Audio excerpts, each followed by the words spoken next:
नमस्कार साथियों, स्वागत है आप सभी का मेरे यूट्यूब चैनल एसबी क्लासेस में। कैसे हैं आप सब लोग? उम्मीद करती हूँ आप सब लोग स्वस्थ होंगे और अपनी अपनी पढ़ाई में व्यस्त होंगे। तो आप लोगों का आज पॉलिटी का क्लास है, वो लेक्चर है 9। पॉलिटी का लेक्चर 9 है, जिसमें हम लोग बात करेंगे। हमारा टॉपिक होगा संविधान का वर्गीकरण, भारतीय संविधान की विशेषताएं, भारतीय संविधान के स्रोत। इतने टॉपिक हम लोग और उसके आगे भी पढ़ेंगे, उद्देशिका। ठीक है, तो चलिए बात करते हैं अपने अगले लेक्चर के बारे में। अपने क्लास में चर्चा करेंगे इन सभी टॉपिक पर। तो हमारा आज लेक्चर है 9। साथियों, आप लोग वीडियो लेक्चर पूरा देखा करिए। ये लेक्चर इस तरह से डिज़ाइन है जिसमें से आपको यूपी और यूपीएसआई, एसएससी, रेलवे और यूपी ट्रिपल एससी, खासकर इन सारे एग्जाम में बहुत ज़्यादा बेनिफिट होगा। इन सभी एग्जाम में जीएस का पोर्शन आता है और जिसमें राज व्यवस्था, पॉलिटी से अच्छा खासा प्रश्न पूछा जाता है। तो आप लोग बेझिझक होकर, निश्चिंत होकर इस लेक्चर को पूरा देखा करिए और रेगुलर पूरे क्लास को कवर करिए। मेरे साथ आप लोग भी पढ़िए। आप लोगों को सबसे अच्छा कंटेंट दिया जा रहा है जिससे आप लोगों की तैयारी और मजबूत हो सके।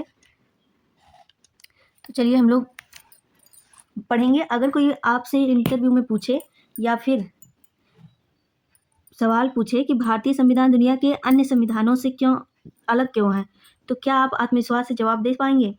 आखिर भारत का संविधान दुनिया का सबसे बड़ा लिखित संविधान क्यों कहलाता है? यह भी कभी आपने सोचा है इसके बारे में? क्या यह पूरी तरह मौलिक है या दूसरे देशों से लिया गया है? यह भी कभी आपके दिमाग में आया? लिया गया है। और सबसे बड़ा सवाल है, अगर संविधान दूसरे देशों से लिया गया है तो उसे भारतीय कैसे कहा जाता है? ठीक है, उसे भारतीय कैसे कहा जाता है? आज का लेक्चर आपके इन सभी सवालों का जवाब देगा, तो अंत तक जरूर देखिए, क्योंकि आखिर में पीवाईक्यू एमसीक्यूज भी कराऊंगी।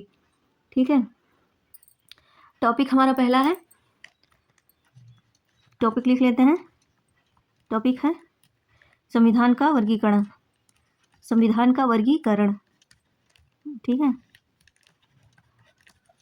यह टॉपिक है हमारा पहला। फिर साथियों, जैसे हर इंसान का स्वभाव अलग अलग होता है, वैसे ही हर देश का संविधान भी अलग अलग होता है। तो कुछ संविधान लिखित होते हैं, कुछ अलिखित होते हैं, कुछ कठोर होते हैं, कुछ लचीले होते हैं। तो हम लोग संविधान के वर्गीकरण में बात करेंगे लिखित, रिटन, और दूसरा अलिखित के बारे में। अलिखित है ना। अब बताइए, भारत का संविधान लिखित है या अलिखित है? आप लोग भी बताइए। तो जवाब में है लिखित संविधान है। हमारा संविधान कैसा है? लिखित संविधान है। हमारा भारतीय संविधान किस प्रकार का संविधान है? लिखित संविधान है। अब है दूसरी बात इसमें ये है कि किस प्रकार का है, मतलब कठोर है ना? हमारा भारतीय संविधान कठोर है या लचीला है या मिश्रित है? किस टाइप का है? ये भी एक जानने योग्य बात है। या मिश्रित है ना? कौन सा है? कठोर है, लचीला है या मिश्रित है? तो इस पे आगे भी बात कर ले रहे हैं। चलिए, ब्रिटेन का संविधान लचीला माना जाता है। एक यह भी बात है कि ब्रिटेन का जो संविधान है वह कैसा माना जाता है? लचीला। और अमेरिका का संविधान कठोर माना जाता है। अमेरिका का संविधान कठोर, और ब्रिटेन का लचीला, है ना? और लेकिन भारत का किस टाइप में माना जाता है? दोनों का मिश्रण। हमारा संविधान किस तरह का है? दोनों का मिश्रण है। ना ही हमारा संविधान बहुत ज़्यादा लचीला है और ना ही बहुत ज़्यादा कठोर है। हमारा मिश्रण लिखा है मैंने, इसको इरेज कर दे रहे हैं। मिश्रण, हमारा संविधान दोनों का मिश्रण है। ठीक है, तो यहाँ पे हम लोग एक चीज़ याद रखेंगे, भारत क्या है संविधान के मामले में? क्या है? बैलेंस है। ना ज़्यादा कठोर है, ना ज़्यादा लचीला है। बैलेंस, ना पूरी तरह कठोर, ना पूरी तरह लचीला। तो यहाँ पे एक प्रश्न बन जाएगा कि भारत का संविधान किस प्रकार का है? कठोर है, लचीला है, मिश्रित है या लिखित है? तो मिश्रित है। ठीक है, अब सवाल आता है कि आखिर भारतीय संविधान की ऐसी कौन सी विशेषताएं हैं जो इसे दुनिया के अन्य संविधानों से अलग बनाती हैं। यह भी एक पॉइंट है। तो चलिए बात कर लेते हैं इस पे। टॉपिक दूसरा है, टॉपिक नंबर 2 है कि भारतीय संविधान की विशेषताएं। भारतीय संविधान की विशेषताएं। अब इसमें क्या जानना है हमें, सबसे बड़ा क्या है, इसकी विशेषता ये है सबसे बड़ी कि सबसे बड़ा लिखित संविधान है। क्या है ये? सबसे बड़ा लिखित संविधान है। ये सबसे बड़ा लिखित संविधान है। भारतीय संविधान दुनिया का सबसे बड़ा लिखित संविधान है। क्यों है? ये भी आप सवाल सोचिए अपने मन में, क्यों है? क्योंकि भारत जैसा विविधतापूर्ण देश, जहाँ पे भाषा, धर्म, संस्कृति, राज्यों की विविधता, इन सबको ध्यान में रखकर विस्तृत प्रावधान बनाए गए हैं। ठीक है, हमारे देश पे एक कहावत है कि मुझे अभी याद नहीं आ रहा, लेकिन उसका एक छोटी सी लाइन याद है कि मेरे पग पग बदले वानी करके ऐसे कुछ है, मैं उसका मतलब याद है मुझे। ये मतलब है कि हमारे देश पे कदम कदम पे आप थोड़ी कुछ किलोमीटर दूर जाएंगे, है ना, या फिर थोड़ा सा 50 से 60 किलोमीटर के रेंज में अगर दूर जा रहे हैं, तो हमारे देश में भाषा जो है, बोलने का जो एक्सेंट है वो चेंज हो जा रहा है। ठीक है, पहनावा चेंज है, संस्कृति अलग है, खान पान अलग है, बोलने का तरीका अलग है, भाषा ही चेंज है ना। और साथ ही साथ भौगोलिक स्थितियाँ भी चेंज हैं। यहाँ पे कुछ और है, अभी उत्तराखंड चले जाओ तो वहाँ पे कुछ और स्थिति है भौगोलिक कारण की। इतनी सारी विविधता होने के नाते हमारा संविधान जो है सबसे बड़ा बना और लिखित संविधान बना, समझे आप। तो जितनी विविधता उतना विस्तृत संविधान निकला। इस पे एक लाइन बन जाएगा कि जितनी विविधता, ऐसे आप लोग ध्यान रख सकते हैं, जितनी विविधता उतना विस्तृत, विविधता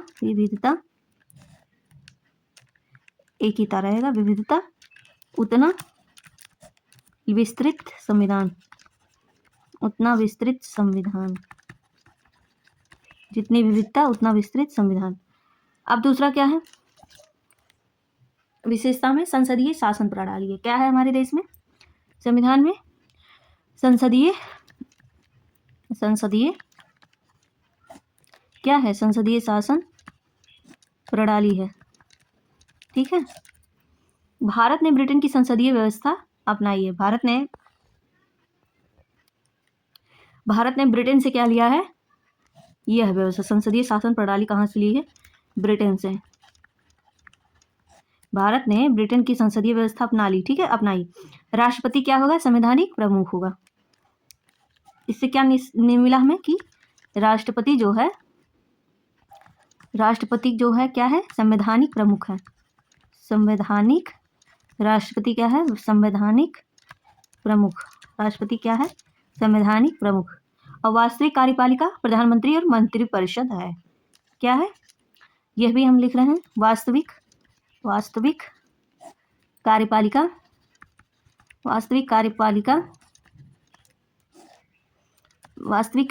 प्रधानमंत्री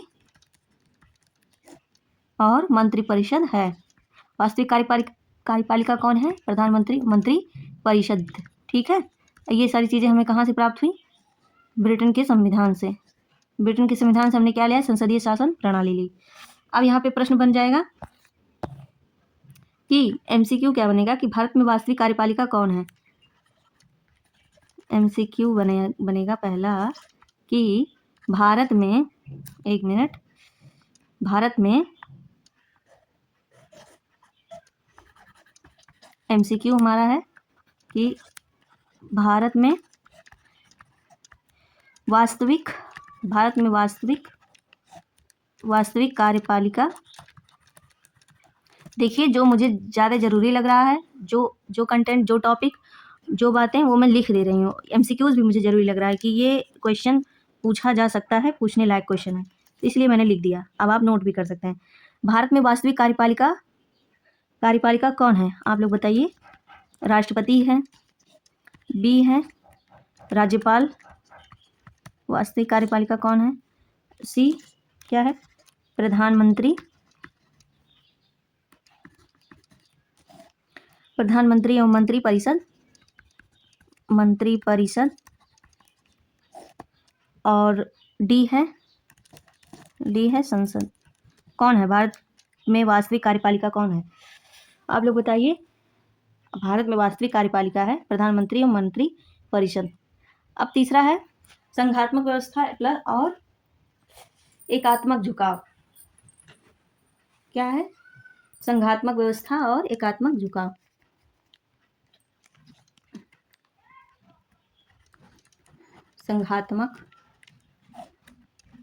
संघात्मक व्यवस्था प्लस एकात्मक झुकाव। अगली विशेषता है भारत राज्यों का क्या है? संघ है। क्या है? भारत क्या है? भारत राज्यों का संघ है। भारत राज्यों का संघ है। ठीक है। लेकिन आपातकाल जैसी परिस्थितियों में केंद्र अधिक शक्तिशाली हो जाता है। क्या है कि भारत जो है राज्यों का संघ है, लेकिन जो आपातकाल की स्थिति है, आपातकाल जैसी परिस्थिति में क्या है? केंद्र जो है अधिक शक्तिशाली हो जाएगा। केंद्र क्या है? अधिक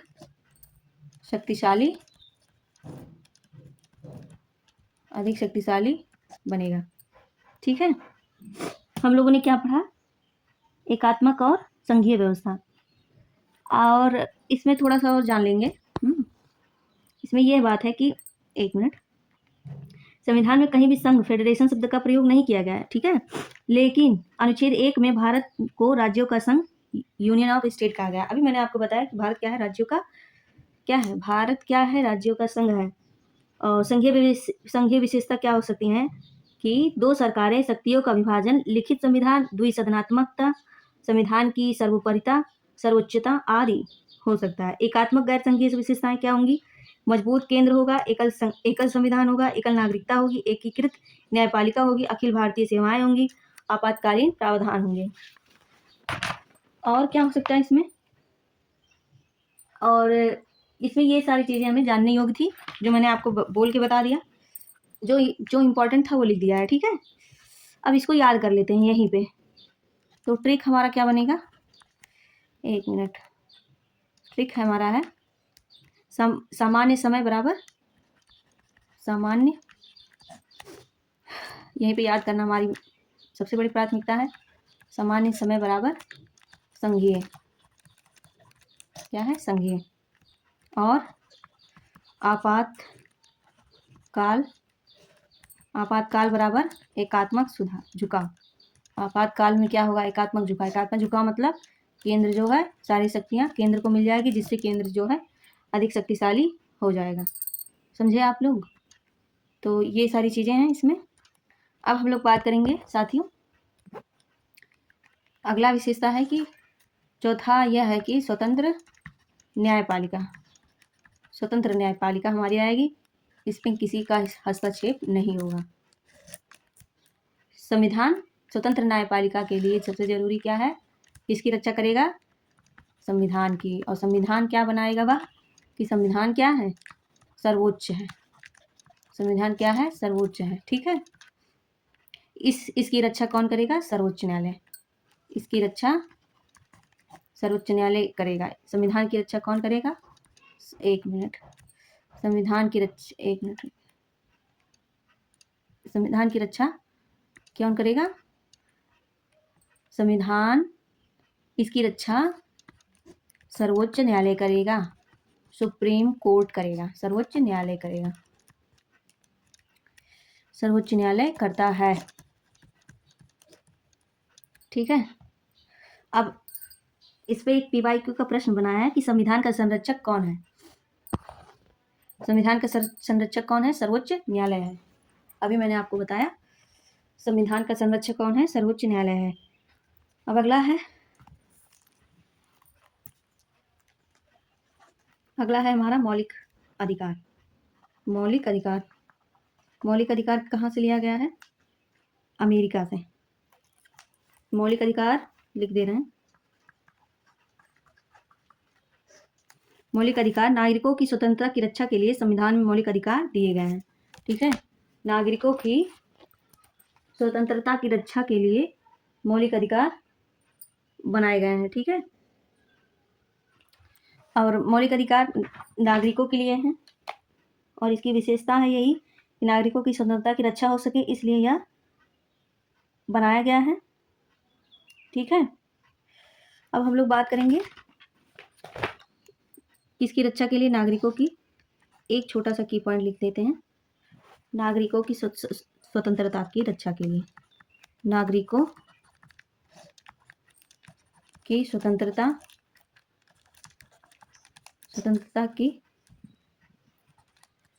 की रक्षा के लिए मौलिक अधिकार दिए गए, रक्षा के लिए ना। अब अगला है राज्य के नीति निर्देशक तत्व। राज्य के नीति निर्देशक तत्व। ठीक है, अब इसमें क्या था, सरकार को कल्याणकारी राज्य बनाने की दिशा देते हैं। राज्य के नीति निर्देशक तत्व में क्या चीज था, इसमें यह था कि सरकार को, इसका उल्लेख संविधान के भाग 4 में है। ठीक है, इसका उल्लेख जो है संविधान के आर्टिकल 4 में है, अनुच्छेद 4, अरे नहीं जी, भाग 4 में है, सॉरी गलत हो गया, भाग 4 में, वही तुम कह रहे हैं, अभी मैंने कहा भाग 4 में है। राज्य के नीति निर्देशक तत्व संविधान के भाग 4 में है। और क्या है इसमें, सामाजिक और आर्थिक लोकतंत्र के आदर्शों को बढ़ावा देना है इसमें। प्रकृति में गैर न्याय संगत है, अर्थात उनके उल्लंघन के मामलों में न्यायालय द्वारा कार्रवाई नहीं की जा सकती। ठीक है, 3 वर्गों में वर्गीकृत है, समाजवादी, गांधीवादी, उदार बौद्धिक, लिबरल, इंटेलेक्चुअल, इन तीनों में वर्गीकृत है। उद्देश्य क्या है इसका, भारत में कल्याणकारी राज्य की स्थापना करना। अभी मैंने थोड़ी देर पहले आपको बताया। महत्व इसका है, देश के शासन विधि में मौलिक है और कानून बनाने में इन तत्वों को लागू करना राज्य का कर्तव्य होगा, इसका यही महत्व है। तो भारत सरकार को कल्याणकारी राज्य बनाने की दिशा देते हैं। ठीक है, यही चीज जानने योग्य है क्या, कि भारत में कल्याणकारी राज्य की स्थापना करना, भारत में कल्याणकारी राज्य की स्थापना करना, राज्य की स्थापना करना। ठीक है, अब हम लोग बात करेंगे मौलिक कर्तव्य के बारे में। यह जो मौलिक कर्तव्य है, ये स्वर्ण सिंह समिति की सिफारिशों के बाद ही इन्हें संविधान में 42वें संशोधन अधिनियम द्वारा जोड़ा गया था। पहले टॉपिक लिख लेते हैं, 7 टॉपिक है।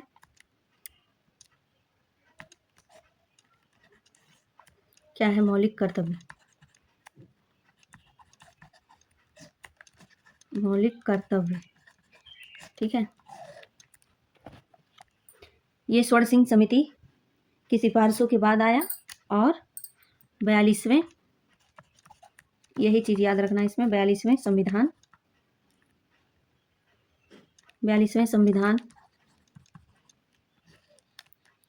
संशोधन 42वें संविधान संशोधन 1976 द्वारा जोड़े गए, 1976 द्वारा जोड़े गए। ठीक है, ये इसका मेन पॉइंट। अब इस पे एक एमसीक्यू बनेगा कि मौलिक कर्तव्य किस संशोधन द्वारा जोड़े गए, तो आप लोग कहेंगे कि 42वें संविधान संशोधन द्वारा। अब हम लोग बात करेंगे धर्मनिरपेक्ष राज्य। धर्मनिरपेक्ष राज्य क्या है इसमें, इसका क्या मतलब है, इसका मतलब यह है कि भारत का कोई राजधर्म नहीं होगा स्पेसिफिक। धर्मनिरपेक्ष राज्य क्या है कि भारत का कोई राजधर्म नहीं है, कोई स्पेसिफिक राजधर्म नहीं है।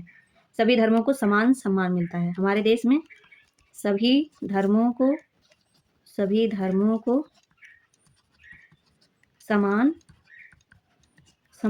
क्या मिलता है? सम्मान मिलता है।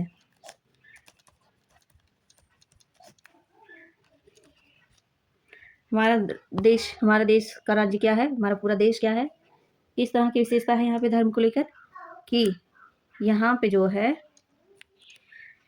भारत का कोई राज धर्म नहीं है, ठीक है, और ना ही सभी, और क्या है इसमें कि सभी धर्मों को समान सम्मान मिलेगा। अब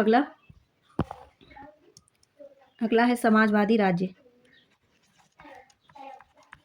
समाजवादी राज्य, ठीक है। सामाजिक और आर्थिक न्याय स्थापित करना इसका उद्देश्य है। क्या उद्देश्य है समाजवादी राज्य में? सामाजिक और आर्थिक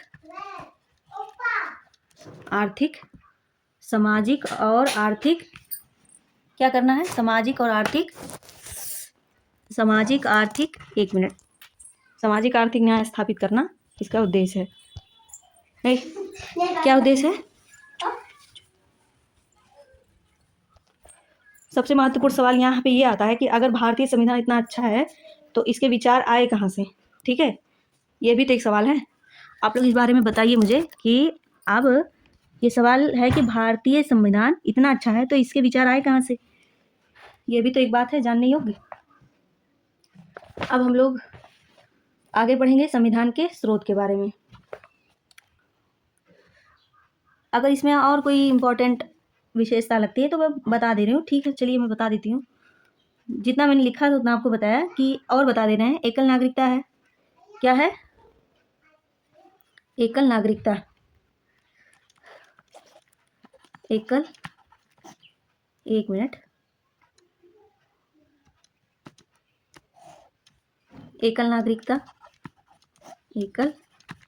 नागरिकता हमारे देश के संविधान की पहली ये भी एक विशेषता है कि एकल नागरिकता है। भारत पूरे देश में नागरिकता के समान राजनीतिक और नागरिक अधिकार है।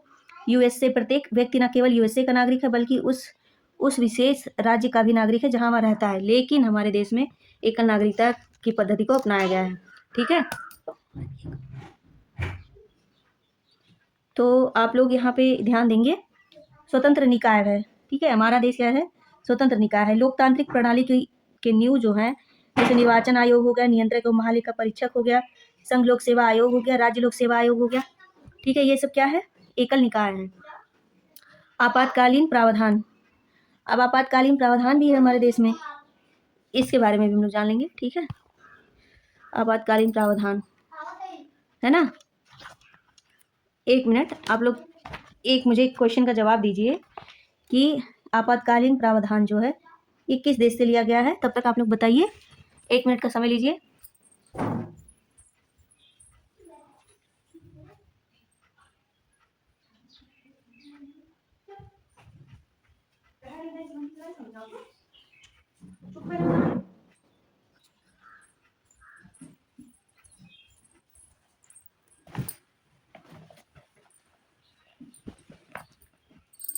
आपातकालीन प्रावधान कहाँ से लिया गया है आप लोग बताइए कमेंट बॉक्स में।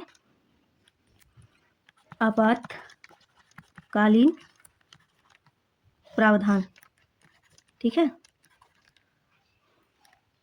आपातकालीन प्रावधान के बारे में हम लोग पढ़ेंगे।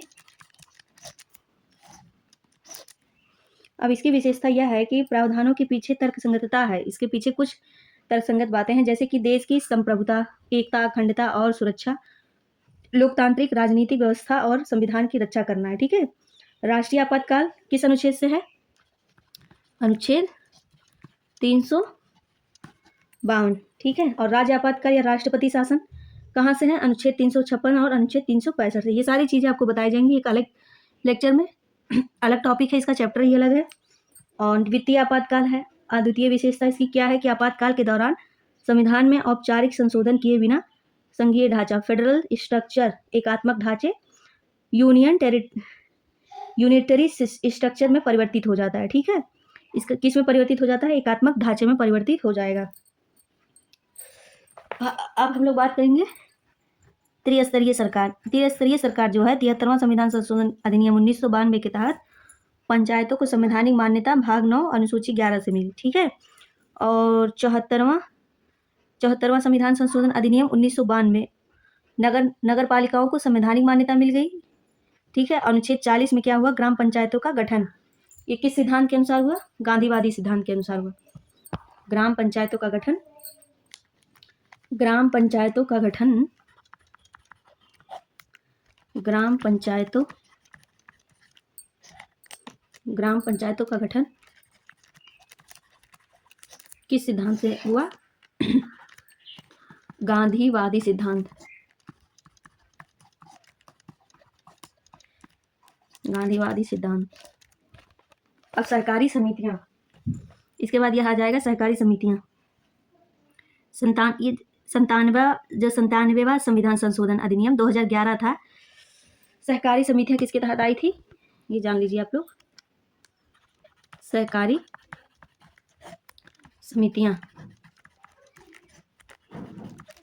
समितियां, 11वें संविधान संशोधन के, 11वां नहीं 97वां, 97वां संविधान संशोधन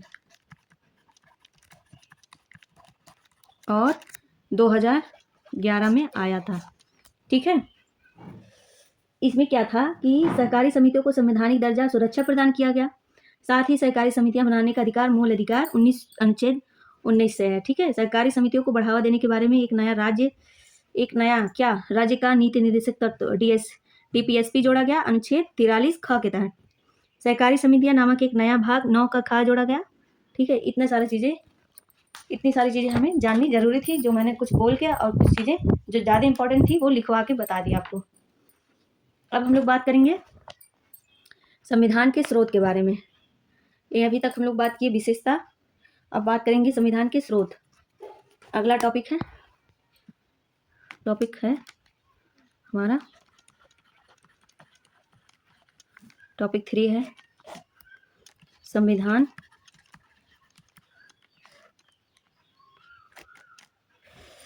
एक मिनट।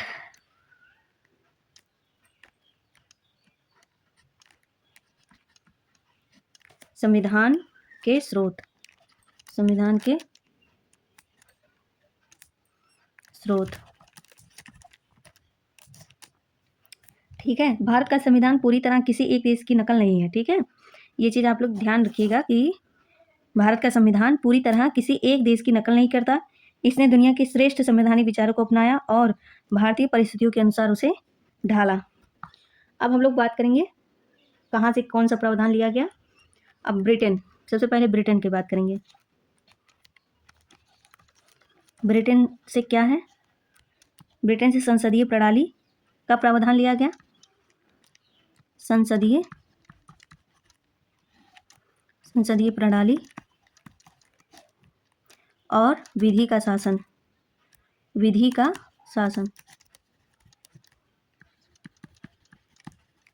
संसदीय प्रणाली और विधि का शासन लिया गया। अब अगला क्या है?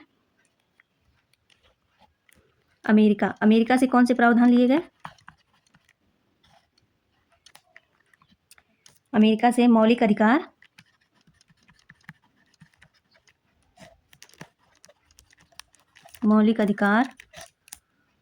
और न्यायिक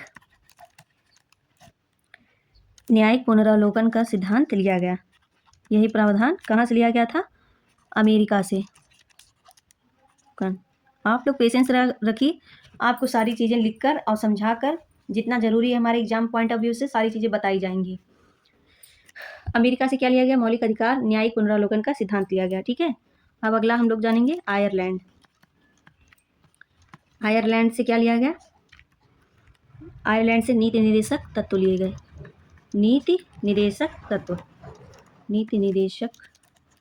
राज्य के नीति निर्देशक तत्व लिए गए। ठीक है। कनाडा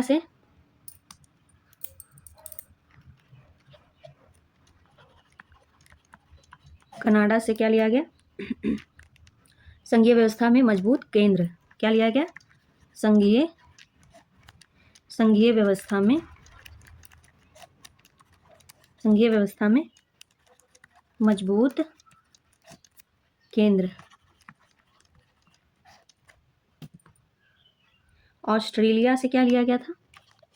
अगला है ऑस्ट्रेलिया ऑस्ट्रेलिया से समवर्ती सूची ली गई। क्या ली गई? समवर्ती सूची। जर्मनी से क्या लिया गया?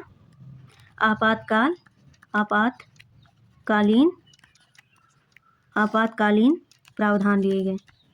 आपातकालीन प्रावधान, ठीक है। दक्षिण अफ्रीका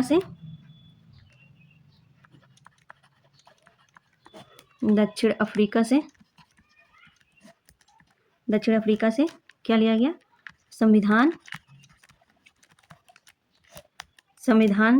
संशोधन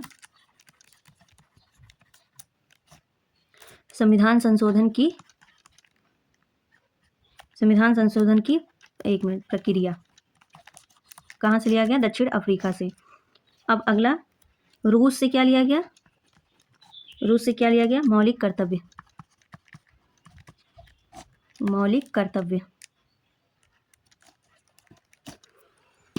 अब इसको ट्रिक के माध्यम से याद कर लेंगे हम लोग, ठीक है।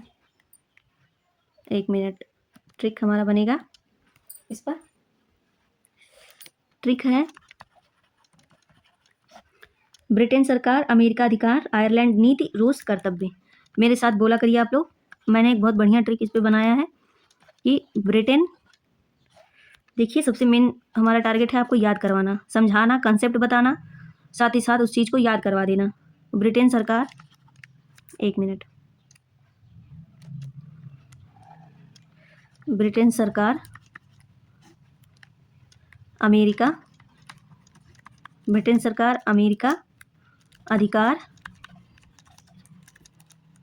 ब्रिटेन सरकार अमेरिका अधिकार, आयरलैंड नीति, रूस कर्तव्य,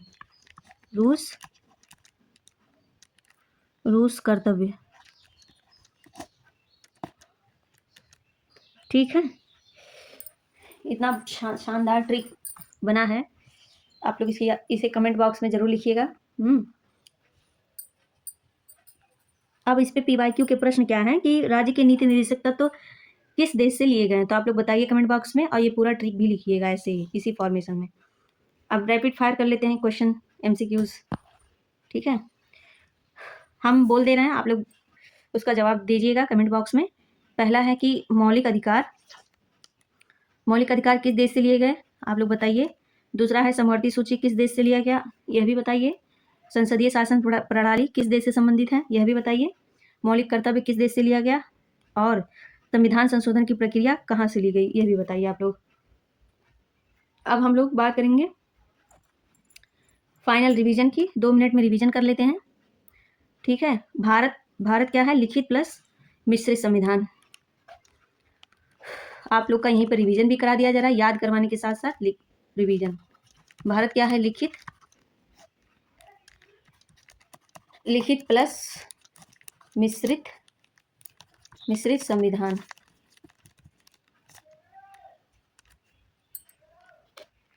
सबसे बड़ा लिखित संविधान है भारत का। संसदीय शासन व्यवस्था है, स्वतंत्र न्यायपालिका है, और क्या है? संघात्मक प्लस एकात्मक झुकाव है, मौलिक अधिकार है, नीति निर्देशक तत्व हैं, मौलिक कर्तव्य है। ब्रिटेन से पार्लियामेंट संसदीय व्यवस्था ली गई, अमेरिका से राइट्स लिए गए, मौलिक अधिकार, आयरलैंड से DPSP लिया गया, और रूस से ड्यूटीज ली गई, मौलिक कर्तव्य लिए गए। और अमेरिका से मैंने कुछ इधर उधर बोला है, अमेरिका से मौलिक अधिकार लिए गए, वही बोले हैं, मुझे डाउट लग रहा था, ठीक है। अगर आपको यह लेक्चर उपयोगी लगा हो तो कमेंट में लिखिए लेक्चर क्या है। लेक्चर मैंने कंप्लीट किया, लेक्चर कंप्लीट, ठीक है। और साथ ही साथ कमेंट में जो भी प्रश्न मैंने पूछा है उसका आंसर भी लिखिएगा, और ट्रिक को भी कमेंट बॉक्स में पूरा लिख दीजिएगा। अब चलते हैं अगले टॉपिक पे। तो अगला टॉपिक हमारा है भारतीय संविधान की उद्देशिका, प्रियम्बल। हम लोग पढ़ेंगे भारतीय संविधान की उद्देशिका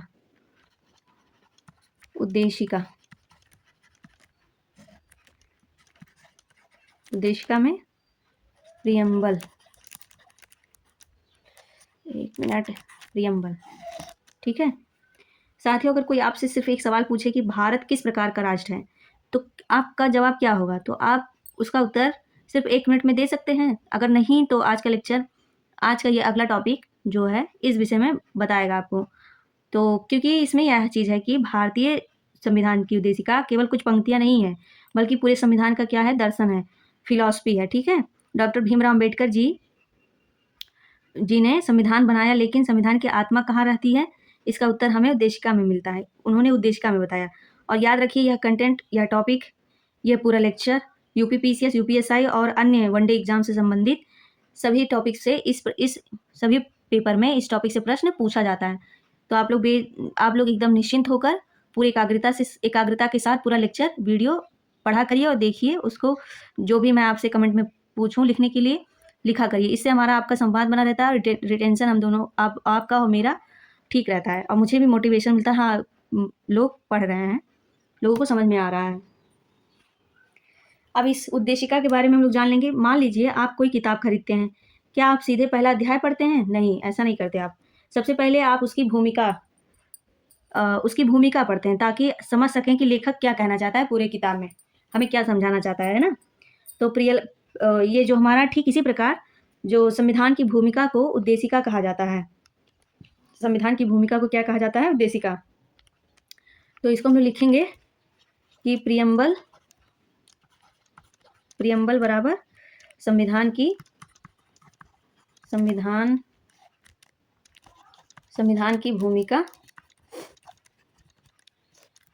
भूमिका प्लस संविधान की आत्मा।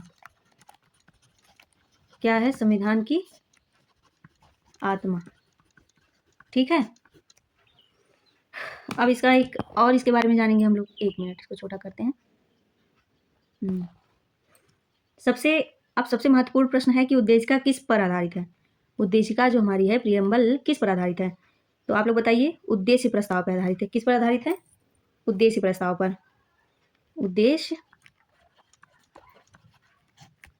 उद्देश्य प्रस्ताव पर आधारित है।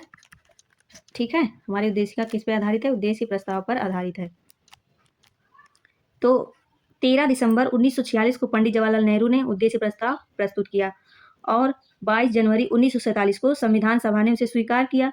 उसी उद्देश्य प्रस्ताव को आगे चलकर संविधान की उद्देशिका का आधार बनाएगा, जो मैंने अगले लेक्चर में, 8वें लेक्चर में आपको बहुत ही डिटेल तरीके से समझाया है। जब आप लोग एक लेक्चर से लेकर पूरे क्रम से पूरा लेक्चर देखते आएंगे तो आपको सारी चीज़ें क्लियर होती चली जाएंगी, सारे डाउट आपके क्लियर होते जाएंगे। ठीक है, समझ में आएगा भी आपको। तो इसको हम लोग याद करते हैं।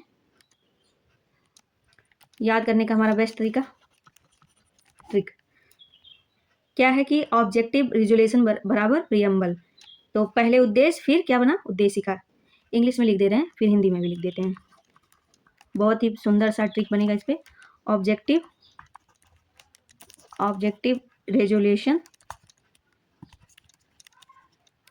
रेजोल्यूशन बराबर प्रियम्बल। याद रखने का सूत्र है पहले उद्देश्य फिर उद्देशिका। पहले उद्देश्य फिर उद्देशिका।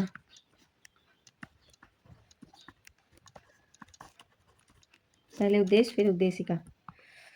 भारतीय संविधान की उद्देशिका का आधार क्या है? आप लोग बताइए। उद्देश्य प्रस्ताव है। ठीक है, भारतीय संविधान की उद्देशिका का आधार उद्देश्य प्रस्ताव है। उद्देशिका के घटक, अब हम लोग बात करेंगे उद्देशिका के घटक के बारे में।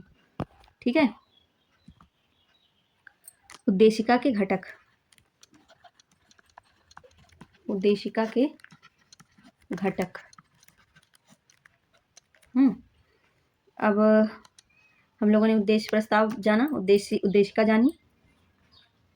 हम भारत के लोग, मेरे साथ बोला करिए, हम लिख भी लीजिए, हम भारत के लोग। ये सारे की पॉइंट्स, की वर्ड लिख लेंगे तो हमारा नोट्स भी बनेगा और हमें बाद में एक क्विक रिवीजन करने में आसानी होगा। हम भारत के लोग, फिर एक एक करके आप लोग बोलिए मेरे साथ।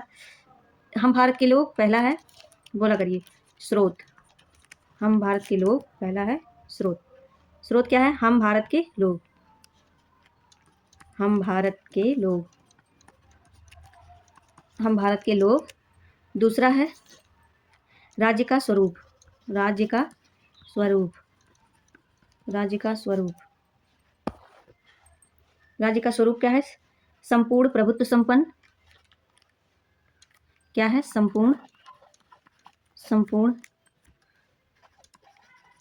संपूर्ण प्रभुत्व संपन्न और समाजवादी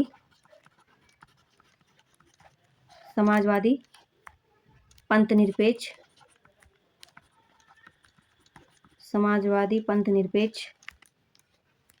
लोकतांत्रिक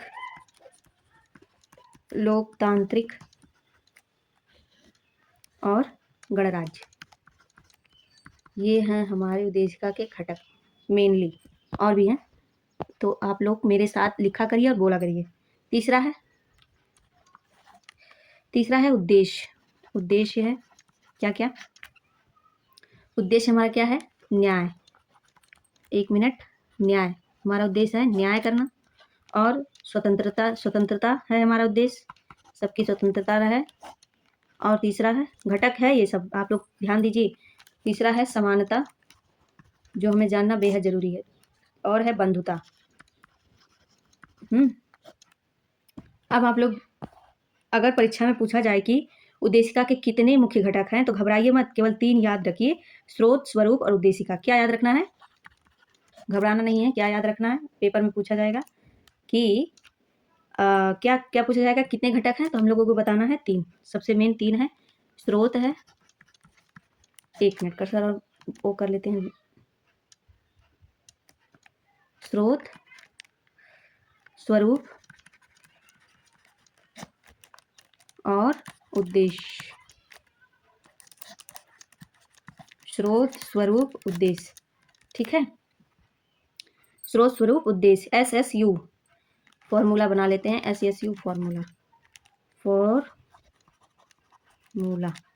SSU का जो है फुल फॉर्म आप लोग कहाँ लिखेंगे? कमेंट में बताइए। SSU का फुल फॉर्म बताइए कमेंट में। अब एक इस पे MCQ बना लेंगे। क्या बनेगा MCQ? देखिए, सारी जो लेक्चर है ना, पूरे एक मनोवैज्ञानिक तौर से, एक जैसे एक अध्यापक का लेक्चर, एक टीचिंग का जो शैली है, पढ़ाने का जो तरीका है, मैंने टेट सीटेट क्वालिफाई किया है, तो उसी तरीके से आपके पूरे लेक्चर को डिजाइन किया जाता है कि आपको याद हो जाए, अच्छा से अच्छा कंटेंट मिले, कॉन्सेप्ट क्लियर हो, की पॉइंट्स हो आपके पास, की वर्ड्स हो, सिनॉप्सिस बन जाए सारे नोट्स का, तो वो भी हो जाता है। प्लस MCQs भी करा दिया जाता है कि आपको क्वेश्चन फॉर्मेशन में चीज़ें याद हो जाए। PYQ भी बताई जाती हैं कि कहीं से इधर उधर से नहीं पढ़ाया जाता है, रिलेवेंट पढ़ाया जाता है ना।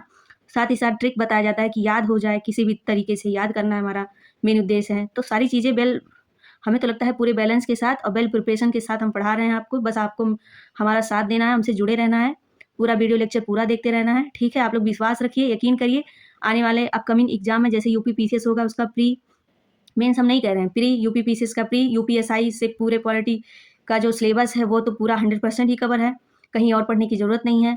UP SSC हो गया, वहाँ से भी 4-5 क्वेश्चन इस टॉपिक से आते हैं, इस विषय से, है ना। और SSC, रेलवे और वनडे एग्जाम जितने भी कंडक्ट कराए जाते हैं, UP से हो चाहे केंद्र से हो, सारी चीज़ें यहाँ से कवर हो जाएंगी। GS के लिए आप लोग बिल्कुल निश्चिंत रहिए, पढ़ते रहिए, बस हमारा साथ दीजिए। ठीक है, अब MCQ हम लोग बनाएंगे कि क्या उद्देशिका की शुरुआत किस शब्द से होती है? किस शब्द से होती है? ये बहुत बढ़िया प्रश्न है। पूछ सकता है, बनाया तो मैंने, ये पूछ सकता है कि उद्देशिका की शुरुआत किस शब्द से होती है? लिख देते हैं, उद्देशिका की शुरुआत किस शब्द से होती है? किस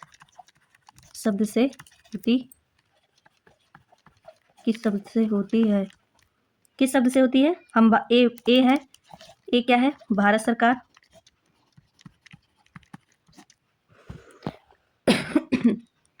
बी है हम भारत के लोग। बी है हमारा हम भारत के लोग। सी है भारत एक संघ। भारत एक संघ है। डी है संविधान सभा। उद्देशिका जो है किस शब्द से शुरुआत होती है उद्देशिका की? यही मेरा प्रश्न था और ऑप्शन आपको लिखवा दिया गया है। आप लोग कमेंट बॉक्स में कमेंट में बताइए इसका आंसर। ठीक है, ये जो पढ़ाने का मेरा शैली है, तरीका है, अगर इससे पूरे जो मैं जैसे जैसे पढ़ा रही हूँ, जो होमवर्क जो पूछा जा रहा है, जो बताया जा रहा है, वो सारी चीज़ें फॉलो 1 to 1 आप लोग फॉलो करेंगे तो यकीन मानिए एक भी प्रश्न इस टॉपिक से गलत नहीं होने वाला आपका। रिवीजन भी होगा, कंसेप्ट भी क्लियर होगा, नोट्स भी बनेंगे, एमसीक्यूज भी कराए जाएंगे, पीवाईक्यू भी रहेंगे और ट्रिक के साथ याद भी कराया जा रहा है। तो इतना सारी चीज़ें एक ही लेक्चर में एक ही फॉर्मेशन में मिलना बहुत ही अतुलनीय बात है, ठीक है। क्योंकि हम भी देखते हैं कोई इस तरीके से नहीं अभी तक पढ़ाया हुआ है। तो उद्देशिका का महत्व है क्या, इसके महत्व के बारे में जानेंगे। उद्देशिका का महत्व, उद्देशिका का महत्व, ये एवरग्रीन पढ़ाने की शैली है और टॉपिक भी एवरग्रीन है। कभी भी जब भी आप उठाएंगे ये पॉलिटी का लेक्चर सीरीज तो आपको किसी भी एग्जाम में जब भी वो एग्जाम कंडक्ट होगा इस टॉपिक से, पॉलिटी के सब्जेक्ट से एकमात्र क्वेश्चन, सिंगल क्वेश्चन गलत नहीं होने पाएगा, ठीक है। तो आप लोग पूरे विश्वास के साथ बस पढ़िए। अब हम लोग बात करेंगे कि एक सवाल उठता है, अगर उद्देशिका केवल परिचय है तो इसका महत्व क्या है, ठीक है। तो महत्व यह चीज़ है, यह निम्न महत्व है इसके, जैसे कि उद्देशिका जो है वो क्या है, संविधान की क्या है, आत्मा है। उद्देशिका क्या है, संविधान की आत्मा है, ठीक है। और क्या है, संविधान की कुंजी है, संविधान की कुंजी है, ठीक है। संविधान की विचारधारा है, संविधान की विचारधारा है, संविधान की विचारधारा है और संविधान की दिशा है। ये उद्देशिका का जो महत्व है यही सारी चीज़ें हैं। ये संविधान की क्या है, एक दिशा है, हमें डायरेक्शन देती है इस दिशा में करने के लिए, सोचने के लिए, ठीक है। अब जब संविधान के किसी अनुच्छेद का अर्थ स्पष्ट नहीं होता तो न्यायालय उद्देशिका की सहायता लेता है, ठीक है। हमारा जो सर्वोच्च न्यायालय है, उच्चतम न्यायालय है, यह दोनों क्या करते हैं कि जब संविधान के किसी अनुच्छेद का अर्थ नहीं है, जब अस्पष्ट होता है, ये हमेशा हुआ है, ठीक है, कोई नई बात नहीं बताई जा रही, ये करंट में होता रहता है, प्रेजेंट टाइम में। अनुच्छेद का अर्थ नहीं जब स्पष्ट होता है तो हमारा माननीय न्यायालय जो है उद्देशिका की सहायता ले लेता है। समझे आप लोग, उद्देशिका का रोल बहुत ही महत्वपूर्ण है। अब पीवाईक्यू से संबंधित प्रश्न है कि उद्देशिका को संविधान की आत्मा किसने कहा। यह प्रश्न कई पुस्तकों में अलग अलग रूप में मिलता है। परीक्षा में अधिक महत्वपूर्ण यह है कि उद्देशिका को संविधान की आत्मा या दर्शन माना जाता है, ना कि किसी एक व्यक्ति के कथन के रूप में। इसलिए उद्देशिका संविधान के मूल आदर्शों का परिचय देती है, ठीक है। आप लोग ये चीज़ ध्यान में रखिए। अब शुरू होता है सबसे महत्वपूर्ण भाग, उद्देशिका के शब्द। यहीं से हर परीक्षा में प्रश्न पूछे जाते हैं। अगले भाग में हम संपूर्ण, प्रभुत्व संपन्न, समाजवादी, पंथ निरपेक्ष, लोकतांत्रिक और गणराज्य जैसे प्रत्येक शब्द को आसान उदाहरणों के साथ समझेंगे। तो अब उद्देशिका के मुख्य शब्द हम लोग ये है, इसका सकारात्मक एवं नकारात्मक, स्वतंत्रता, प्रत्यक्ष लोकतांत्रिक उपकरण, त्रिमूर्ति, लिबर्टी, इक्वालिटी, फर्टर्निटी। उद्देशिका से संबंधित सर्वोच्च न्यायालय के प्रमुख मामले जैसे बेहरूबारी मामला, केशवानंद भारती मामला, ये सारी चीज़ें हम लोगों को पढ़ना है, ठीक है। तो अब अगला इस पे जो अब ये जो सारी चीज़ें जैसे है उद्देशिका के मुख्य शब्द और सकारात्मक, नकारात्मक, स्वतंत्रता, प्रत्यक्ष लोकतांत्रिक उपकरण और त्रिमूर्ति, उद्देशिका से संबंधित सर्वोच्च न्यायालय के प्रमुख मामले, यह सब भी हम लोग आगे जानेंगे।